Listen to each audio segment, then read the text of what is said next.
We see a man. He is dressed in a gown at centre stage facing the audience. We hear a chime, one of a grandfather clock. We hear tick-tock, tick-tock, tick-tock, tick-tock. Light reflects. Sound stops. The barrister's there. The audience, he says. She said she cut his throat open so he could breathe. There was a moment when I saw her, a moment I remember. I can think of it now quite dispassionately. She had comely brown hair and a face that was beautiful. She wore a long brown skirt and her hips moved easily in it. It was split up the middle so that buttons came down to the insides of her thighs. In the centre above her knees were open, and she wore a shirt that was lime green. It was a day in December. The rains came.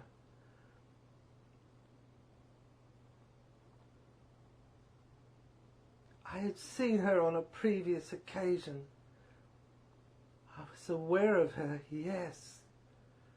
Some time before she came into my chambers, I wore my black gown and committed my crime. I thought up the crime. I'd been to the Isle of Wight. She wore a swimming costume. She looked sensational. She walked down the Strand thereafter. I could only imagine her. Invisible. I'd seen her as I imagine her now. The tide had come in. I was intimate with this young woman, Alicia. Alicia, I have a confession. I have a dilemma. I have embarked on a career as a solicitor. In this era, my life has been mapped out before me. An office has been given to me in the city. It's been provided by Lenny. Lenny is a senior partner in a solicitor's firm, par excellence. Most applicants for positions have been shown the door, but Mother, she had me interviewed by osmosis, as it were, by conveying my brilliance, by demonstrating her experience, and therefore her son's my inheritance, by stumbling into Lenny in the street last week and revealing to him a laddered stocking that sent his head rocketing, his heart gyrating and vibrating. Mother was a model. She was only 46 then, and Lenny 70, and his frail pulse was sent fluttering, and I was given a position and started conveyancing immediately.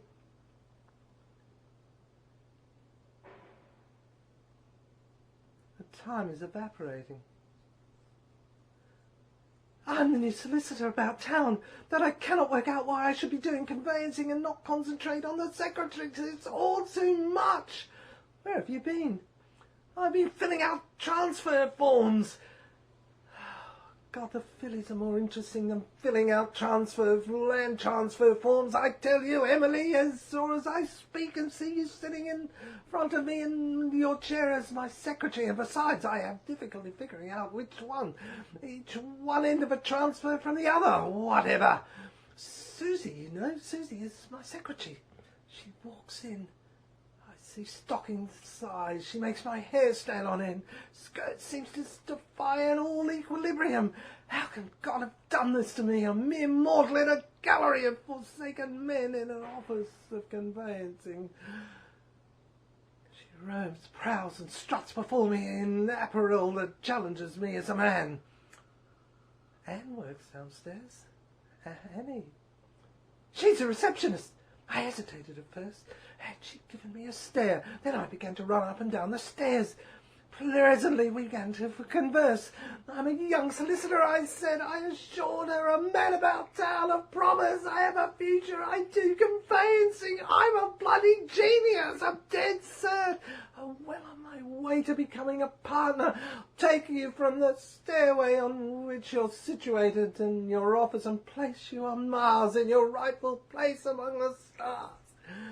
Man of the universe you'll be, and you'll thank me. Oh dear, Emily glanced at me, highly amused. She sat back there in her chair, her legs crossed, her thighs revealed. Yes, she was sexy, this Emily, her long black hair. Her pleated white dress had ridden upstairs, as if you'll excuse it. I believe, yes, she stared as I looked into her beautiful big white eyes. that almost bulged, and I said, but with Susie I've been seen.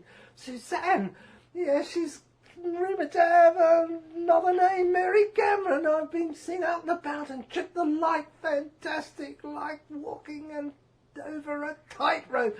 And her friends and mother looked to me expectantly, but I have been entertaining Anna in the office after hours.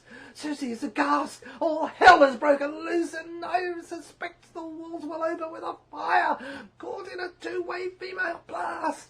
3 on either side. Fire will rage, and to extricate myself from the blast, I began to wear dark glasses when I enter the office, up the corridor, up the shaft. Would you believe I feel like a child with a miner's lamp? Yes, in a miner's lamp, I'll have to parachute into my office and leap by the fire escape to exit the furnace. Get out of the blast. Oh, like Rita Hayworth, Emily shook her head in desperation. I called Nora, I said. Oh, ha, she should put up with you. We've met before. I'm not surprised at all.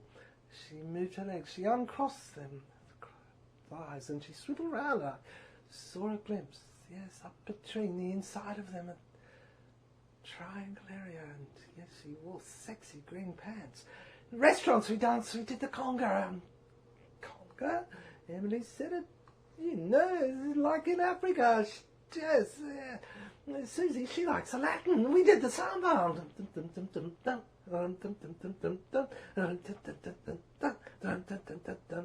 A little South American Spitfire, she said.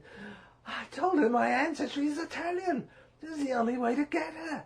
Well, I see, wrong continent. She would have been up to that, she said, as she looked over your shoulder. Surely you've got enough pictures on the...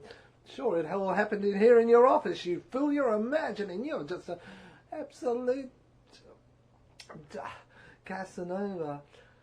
I fell to my knees, imploring her. You've got to understand, Emily. I told Susie I'm Richard Marble, not James the Fine. Richard, I'm in trouble. I told her I'm a solicitor, not a barrister, or a barrister or a solicitor. I've lost track. I can't tell you one from the other, or which one I'm doing. I told her, Emily, my ancestry is English. I told you that, and Scottish and French, and Nora, Sylvia, I'm Jewish.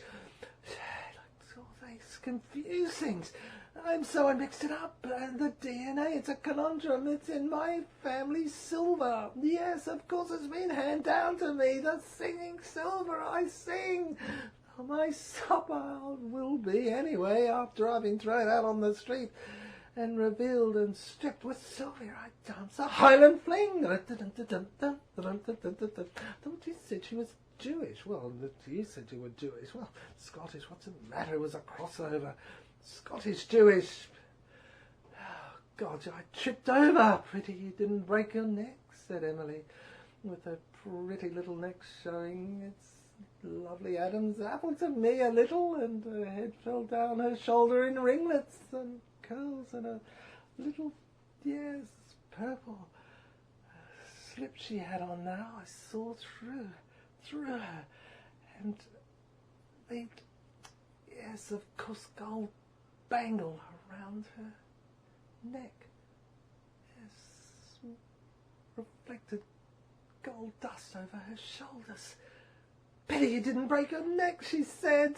If you're French, you'll be guillotined into next week, you stupid idiot. Sylvia, I waltzed in the street. Lucky you weren't run over, you fool. Richard Marble, James, I don't know which I am. I'm split. The mirror I looked in on one side or the other. One likes Emily Devine, the other likes Lady Godiva. God, horses now. How on earth did she get into it? Flashback. Nora, I did the Charleston, the 20s and the 30s into the 40s and 50s. It's a barometer. I invented it. A pirate. I live in a different era. Is she from North Carolina? No, that was Mary. I'm in a dilemma. See, you had some fun with her. That's why I'm in a dilemma. Oh, she walked round me.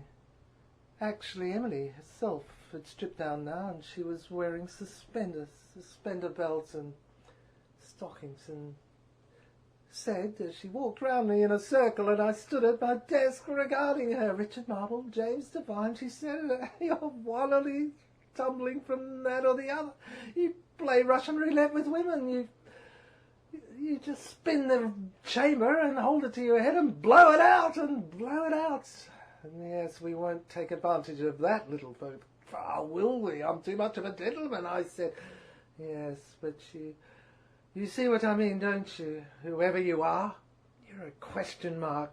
That's what you are. You're a question mark. No one has a bloody clue who you are. You could be Kafka. I confuse it. Dance. I do the conga, the samba, Sylvia or Anne or Mary or whoever. Which one I promised I did and will do, and I do the Charleston, the Highland Fling, or whoever. God, you should belong to a European Union. That's the only way you're going to be Humpty Dumpty put back together, she said. She paraded around me and stopped before me now, and I looked at her standing up erect, eyeing me front to front, and I looked at her beautiful cleavage that fell down the top of her slip and held it so well together. She was absolutely suspension extraordinaire, this Rita, this lovely woman who had gravity under control. Forget Einstein, forget Newton. Rita, her dancing had gravity completely cracked as a nut, and forget the theory. She was it. She knew it. She was a brilliant scientist. She had it all at her fingertips. In her lovely, subtle, perfectly in time, rhythmic, musical dancing. I looked at it. Gilda. She was Gilda. Beautiful. Perfect. Twins with Vera. Who knows what waits for you in nature's no man's land, Vera had said, and pointed away and led in a direction over Psycho and through Statue of Liberty to a touch of larceny and measurements upside down to this dear strip. I'd seen her, yes, attracted in the culmination, the magnetic pull. It had brought her to me, and she'd responded, and Doris Day also. Yes, it's in the tube, a cathode ray. It connects up, and bingo, you meet in the middle. The halfway house, that's where we've been, and seen Audrey also, and I think, and Mum, Merle, the Mercy Sea, the area, that's where it was, the map, I had it in the grasp of my hand, the map of ancestral antecedents. It was all there. It was just behind the wall, in the mirror, in the fireplace, and there it was when I visited with a psychiatric tremble. A psychiatric tremble trembled my voice, my timbre, my words. And Emily, she still stood before me erect, her shoulders back, and said, "It's a wonder it didn't come sooner." And then I saw her. Miss Fraser. I shook myself into some sort of order. My life's in a jumble, I said, and I slumped down on the desk and sat in a chair. And Emily said, "You should learn to be a better juggler." "I fear I will be strangled by the conga," pleaded with her. "Not mangled by the Charleston," she said, and laughed and threw back her head, her lovely long black hair. As I shook my head and raised my eyebrows, Highland Fling conglomeration, and I saw Liz Fraser. I collapsed on the desk. My decline has been so sudden, Emily, Rita. Decided to call these mysteries experiences, experiments with Anne, Sylvia, Nora, Suzanne, Susie. I've made a decision as I eyed them. All of them in their magic circle. They go round and round in front of me like a concave area inside a vagina. God, you're getting crude now, she said, and slapped a ruler down at me. Went over my conveyancing land transfer and spilt the ink over, and a cigarette rolled over it and burnt a hole in the middle of the land. The land map guided on it and through. And then she looked at me and looked down at me and she said, "That's for you." Thought she was telling me something. She knew I had to go in there. That's the area. It led to it downstairs. I knew it was all coming back now into my memory. Fragments, remnants, morsels. I had to go back down through, grab the miner's lamp, turn it on, switch it on the forehead of my head and go down, quick, down the rungs of the ladder, down to the pavement, downstairs, quick, downstairs. There was a floor down there, a floor plan mapped out over it. I remembered now, and I'd mastered it. I'd drilled it, I'd drawn it up, and the builders were in there, and bang, bang, bang. I heard them outside, and the drills and everything had been going, and the construction, and we'd erected it up, and there, my God, I built this triangle area, this tower, over it, like a shining triangular lighthouse, over the bay, over San Francisco. It shone, shining over the new house upstairs and the old house down below, and it was a Dali beaming out below, a rotating dome on top, centre spotlight, and a weathercock at the very top. And I lived in it, up the very top. That's where I was, up on the very top floor, looking over the world. Master of the world I was. Scientifics with my girls. Of course, downstairs, all locked up. I had everything. I had them all. I just go down the fire escape sometimes on the side of the triangle. Yes, lifts and outside and sometimes up and down in the middle, but the fire had occurred in 1895 and it had glutted the middle area, so I had to run around the side, go down the fire escape. I'd let myself in and open the doors.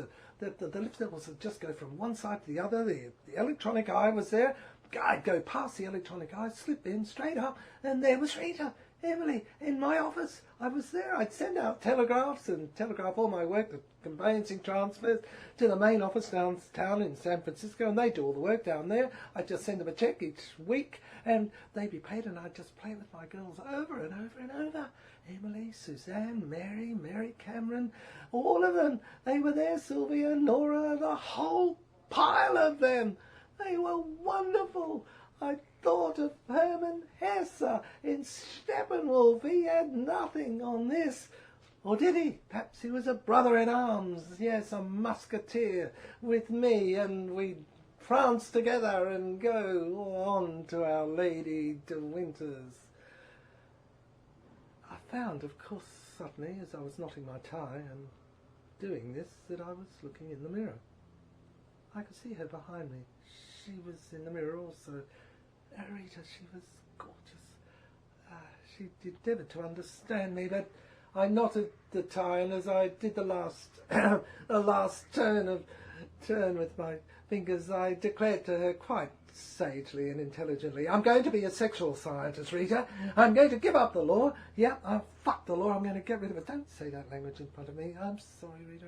Darling, I'm sorry, my dear. And the other word, see you, and I'm disgusted with myself. I'm not chivalrous. I would never say that in front of a woman, not unless it was the last gasp.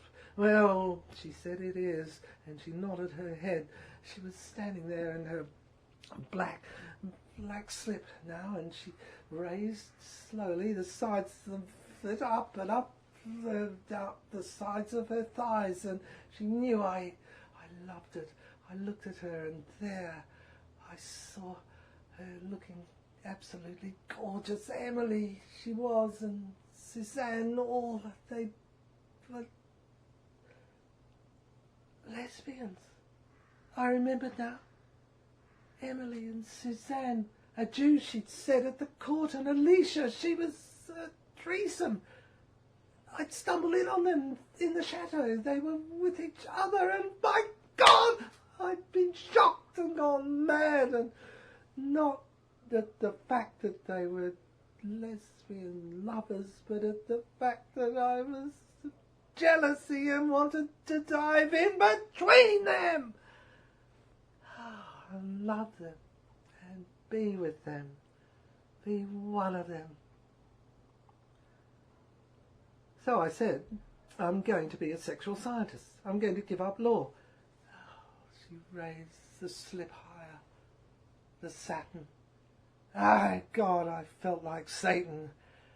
I walked over to her. I couldn't talk anymore. I just slumped down to my knees, and I put my cheek on either side, the cheeks on the insides of her legs, and ran them up and the insides of her thighs, and extended my tongue, and it went in between, you know where, the area of gold bullion, and I licked and went in further, and she rocked and rocketed, the electricity that stabbed into me and down my throat and set me like an electrified cat, magic and mad. I thumped up before her and kissed her on the navel and loved her and held my palms of my hands around her buttocks and held her close to me and kissed her in the middle at her navel. I felt the umbilical cord in there, and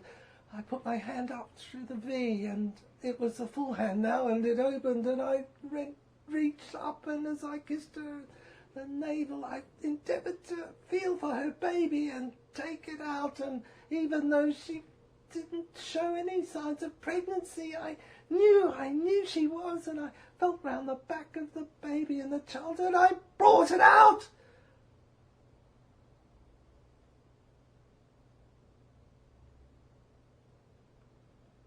Some time later, as she sat there, slumped back, looking at me quizzically, I said, "Get up to antics, I'm going to. Yeah, in the ways of the world, I'm going to go on an expedition in antiquity, into the past, and compare the inhabitants with the girls today in bikinis. Yes, I'm an expert in erotics," I boasted. I had to say something, because I had to say something to her. Otherwise, women walk all over you in their high-heel shoes. Those were white, incidentally, this moment, and she dressed now, and completing my odyssey, I said, "I'm going to formulate and coagulate a definition, a gooey of understanding of female and male psychology. I think the way it's going, I'm going to have to build a hermaphrodite with the clitoris a button above, which you press and it opens like a cardboard character, and you walk in onto the stage as if through an open door and play. Yes. Will you help me? Will you be my actress? All of you, all my angels, and yes, play the roles, play my script on stage, and I'll watch and walk it down. The observer on the trolley, the pirate machine, and mirror, take it down and write it, and I'll have my play." I said I was a barrister, but I want to get rid of it. This pressure. And play.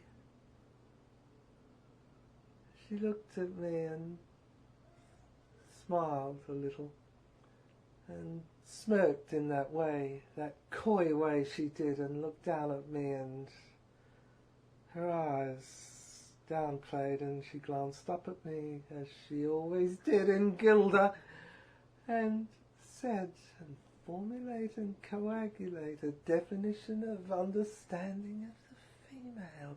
She leant over the table at me as she said it and whispered. She taunted me like a little boy. She always talked to me as if she was a unrelated mother talking down to a little boy, a child she knew loved her and desired her. And she said, you can become a professor, head of the faculty. I helped you. And in return, all I ask of you is that you be Playboy of the Western world, she said, and now she was stood on her knees and she moved her bottom and wiggled, and I said, Emily, Emily, I love thee.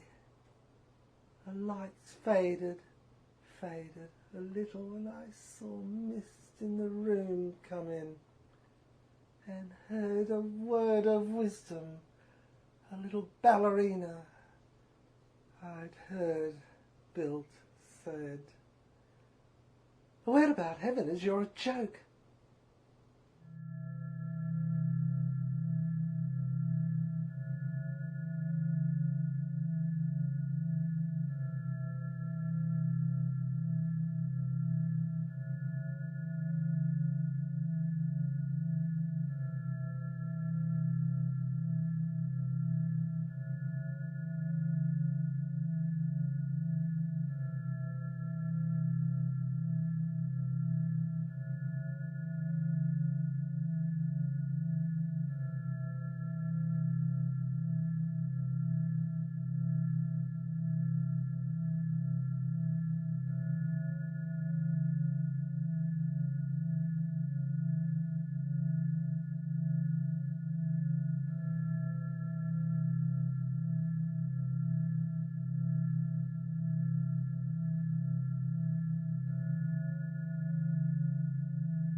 He was dressed in a gown, facing the audience. We see a man. I heard a chime. We hear a chime of a grandfather clock. Tick-tock, tick-tock. Reflects the light. Stop sound. Richard Marble to the audience. She said she cut his throat open so he could breathe. She did it deliberately to get rid of the noise, the sound of the drill, the sounds that haunted me in the city. There was a moment when I saw her, a moment I always remember. I think of it now, dispassionately. She was a duh, and my passionate nature thought of her. She was the French duh aristocracy. Duh passionately was the code word I used to disguise her and block out the noise that came, and she came to me every time I saw her. She was the L. Yes, she was in the area. A Jew men, she had said, at the end of the court case, as she'd been carted off, I must say, to insanity. Alicia, a Jew, she'd waved a comely wave across the courtroom from the dock as the handcuffs were put on and she was led off and taken. Of course I remember now, she looked like Lady de Winter.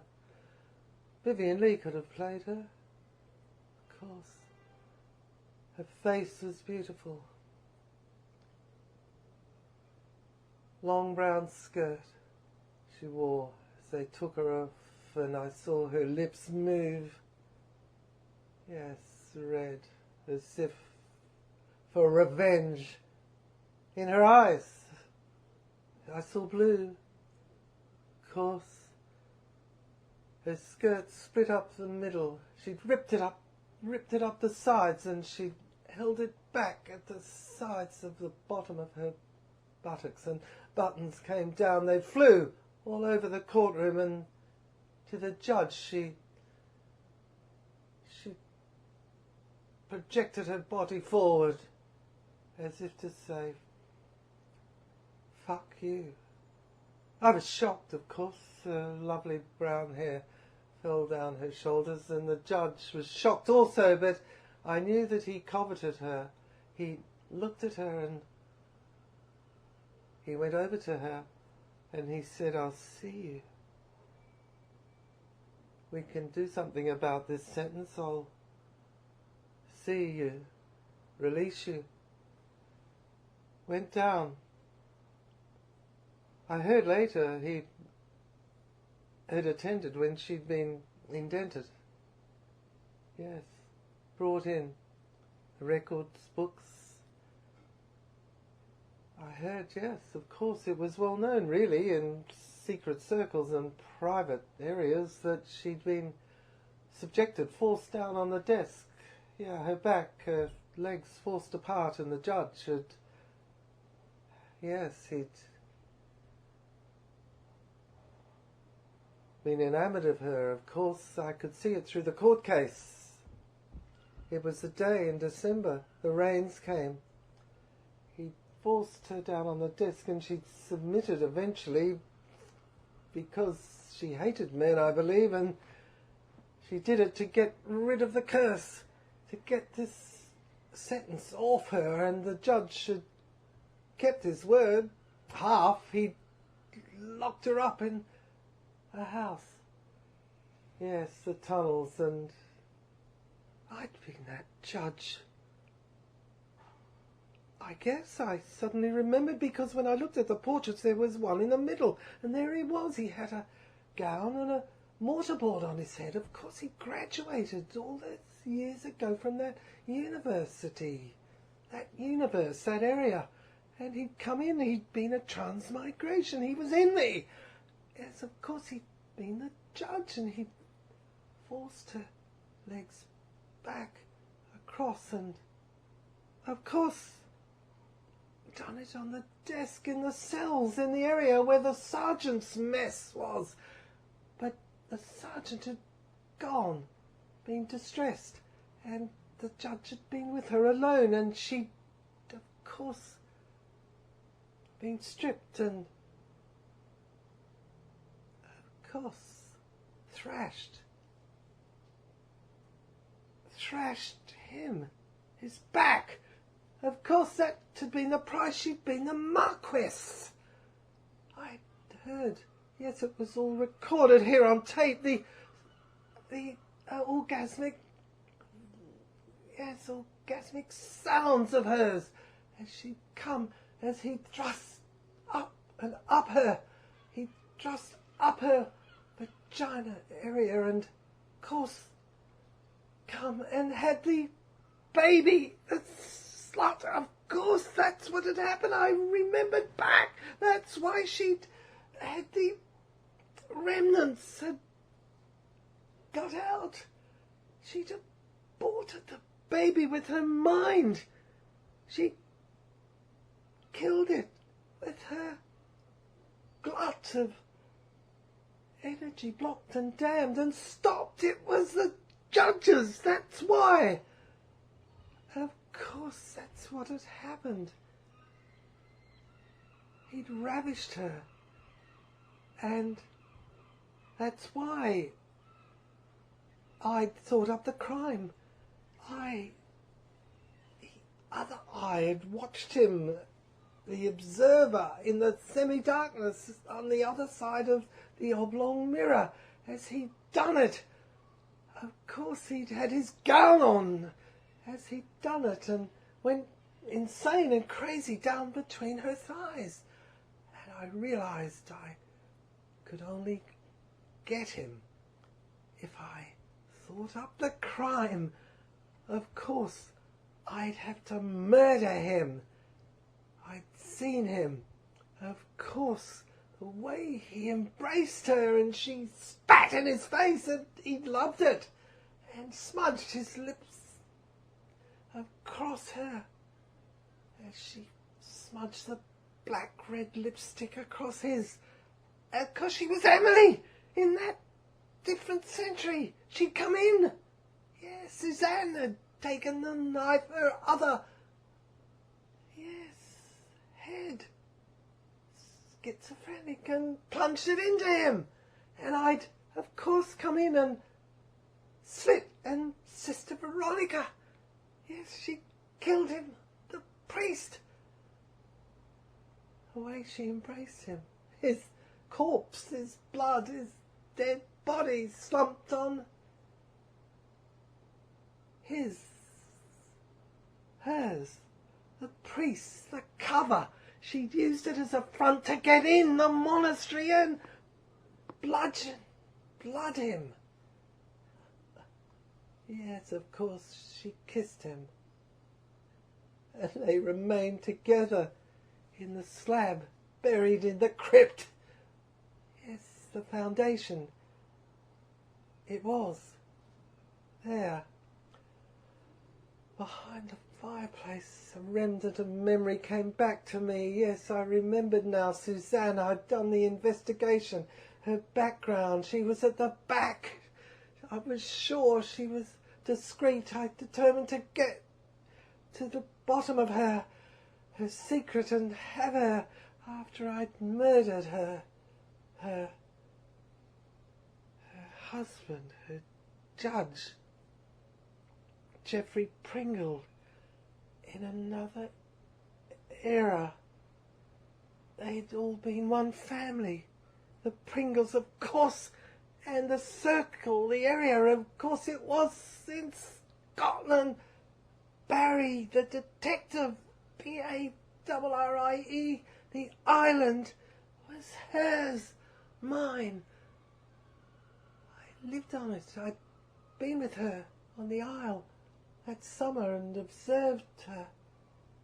Yes, she'd been distant to me, and the tide came in and the water swirled around our ankles, and she'd worn the swimming costume, hers, and looked sensational.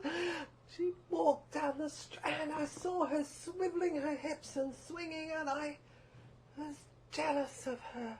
I hated her. I wanted her. I'd been forced up to be Prime Minister leader of the bar by her, and I was all, but I couldn't be her.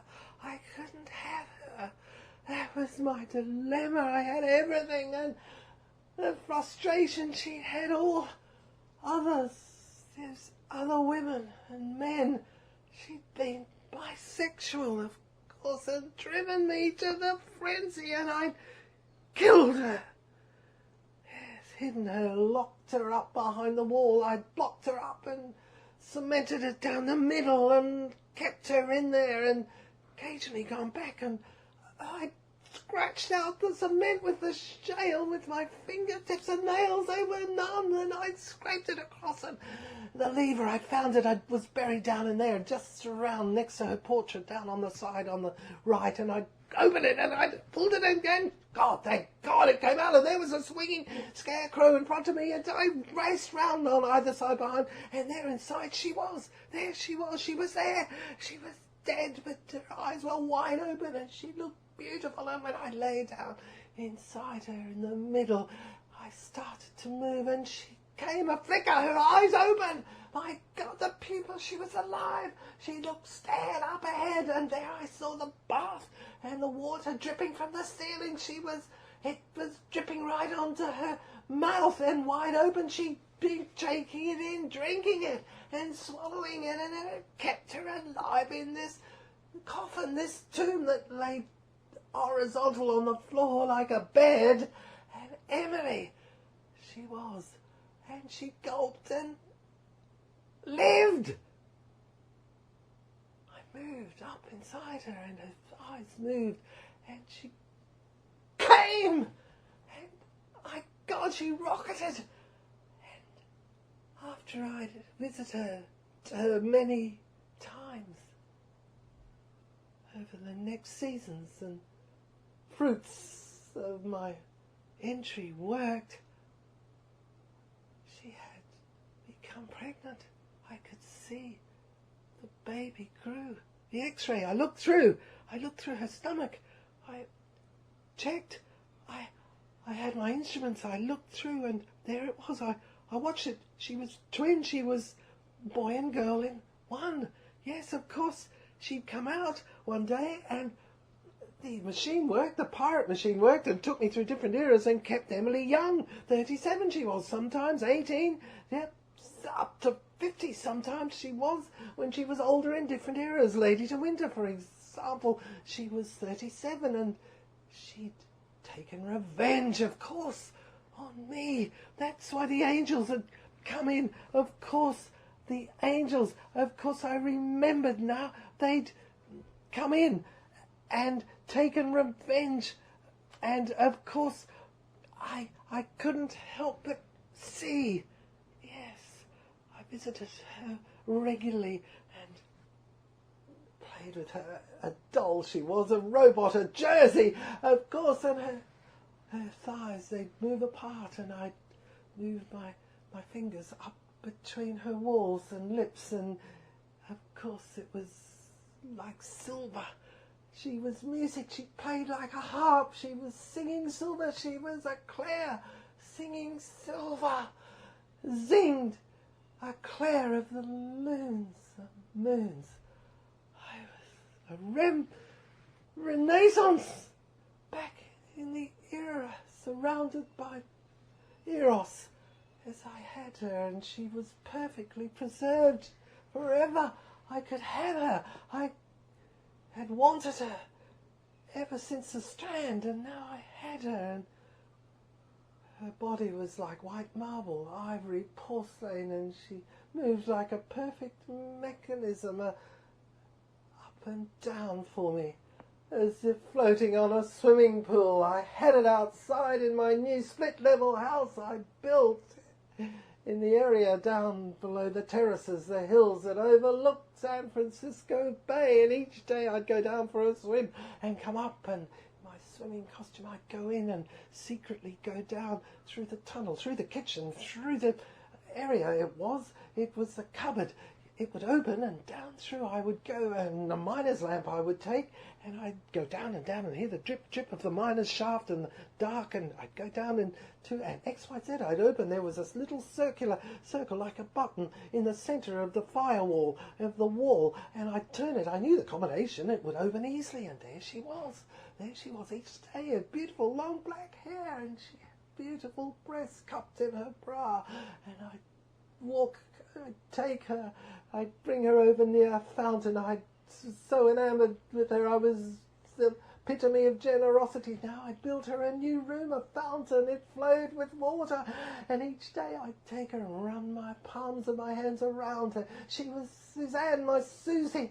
I ran my palms of my hands right up her bare back, her was white gleaming shoulders, and kissed her and forced her legs apart. But she let me now over the fountain, and entered her, and kissed her, and she came and kissed her more, and we came a king and queen. We were in a terrestrial area, and the baby, the child, it came in her. Jesus and Magdalene, the line operated round through the mirrors, the portraits, the area, the circles, the vines, little vines, and fruit trees grew in the area. I planted them for her. I gave her a veranda, a terrace, a palace inside down here, and I kept her forever trapped in the tunnels, in the mine. And I'd raise the blind down from the kitchen each day. Sometimes I wore my wig and gown, and I'd let it go as I came down the steps, and I flew to her as if on a glide and kissed her, and she smiled. I did not know whether she meant it or not, but she was a good pretender, and an actress was all I needed, and that's what I got for. So I went one day up and ascended the stairs in the dark. For some reason the darkness had come in early, and the moon, I could see it up right through the rectangular opening at the back of the cupboard was open, and out through the window over San Francisco Bay I could see the moon. I could sue the moon. I felt as if it was looking at me and mocking me, and I was a barrister who could wreck it, and I'd sue it in court. There it was half, and as I went, I tripped over the top of the apron of the kitchen. Someone had raised the floor, and I stumbled and bang, my head fell in naturally into the noose that had been put there by me to trap him, the judge, and kill him again, for he'd come back in this century and...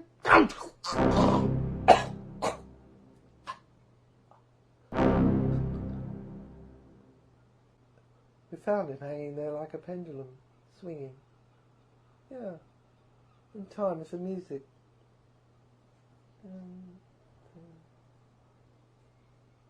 She wasn't there.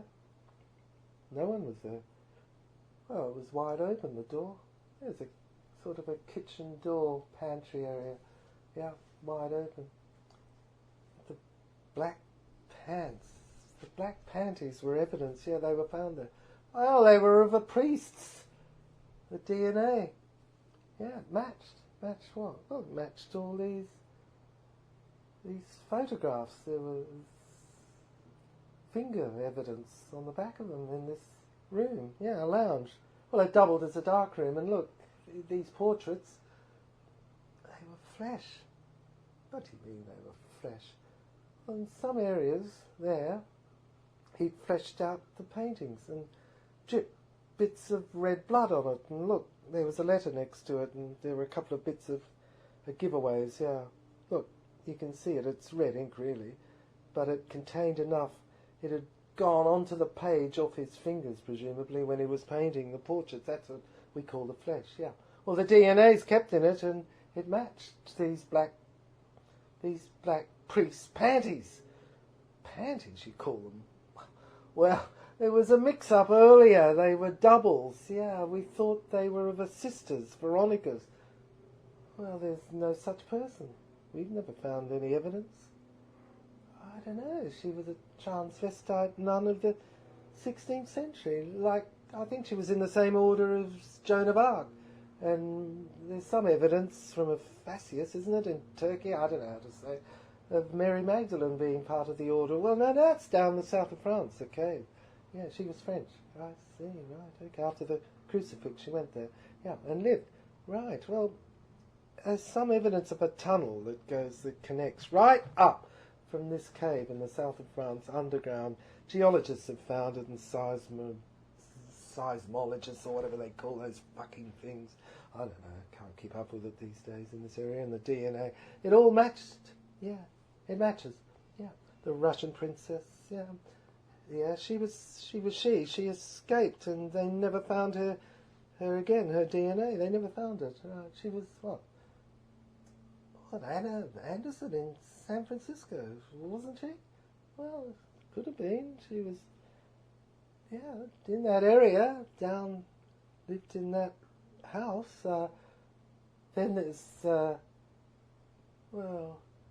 this area, this tunnel, it connects up from the south of France to, where?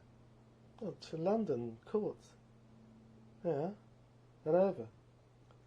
I see. Where to then? Oh, Witches, Stonehenge. There's a piece of this letter again here. He left it. Yeah, it's in his handwriting, all right. She wore a swimming costume.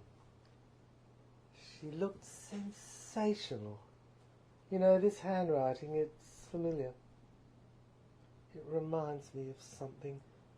I put my hand up here over the mirror, open up the fingers, put them over. If I put them right over the face here, do you know, they look a little bit like a mask. I did a drawing once when I was at school when I was 7. Yeah, left some strange marks on the back. But there was like a mask, a grate as it were, a man in an iron mask over my face. I signed it Detective E. Isn't that funny? Detective E. A mirror. Referred to a horse. Yeah, HORS, a unicorn, and down below was a little caption saying, Damon La Wing.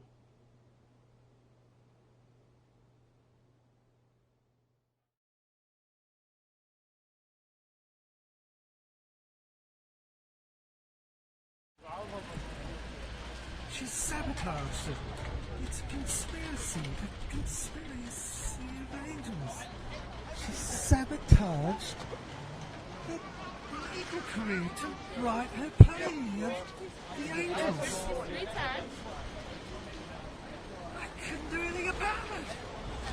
Why'd you call her Madame Defarge? Sarah? Yeah, Louise, well, because she's knitting the script.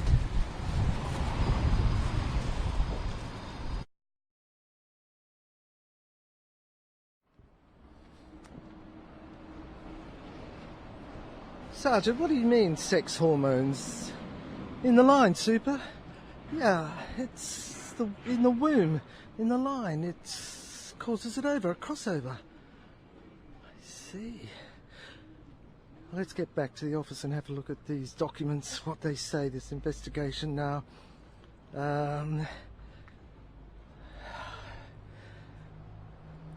They're all there. Oh, come on, in through the door, up to the office. They're all there. What?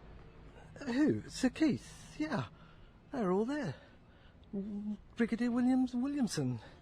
They're all there. They covered it up. Sir Keith covered it up so they wouldn't find out. So no one would know. Yeah, so Michael Cameron got clean Scot away, or so it was thought, and it was covered up by this ridiculous story of the crates and the DNA. See, what's happened? He suicided. Yeah, we found out now. I see. Yeah, it was all covered up to cover up what happened that night of that day. and I think I can see now. Yeah, watch that car there. Quick, the noise, yeah, it's okay. Quick, get up to the office and have a look at these documents. I see it now. Of course. My God, there's so much noise here. Well, it doesn't matter, it's been so long, 7 days. Might as well be 7 years. Right, well, this is the way. I've got it now.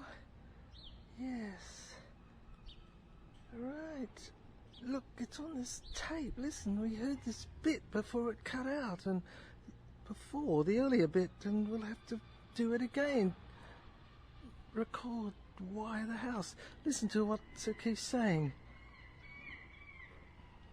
Yeah, the tape was outside. Gulls flew overhead. Listen to what he's saying. Quick. Oh. I see. You told me you did it at El Alamein. Yes, you were wounded horribly and you flew. In terms of instant supersonic attraction to another area where you saw the Christ and Magdalene. Dad, that's what you told me. And now you've forgotten it. Yes, Peter. Watch that goal. It's flown down now. It's good luck. It's good luck, Sarge. It's good luck, old boy.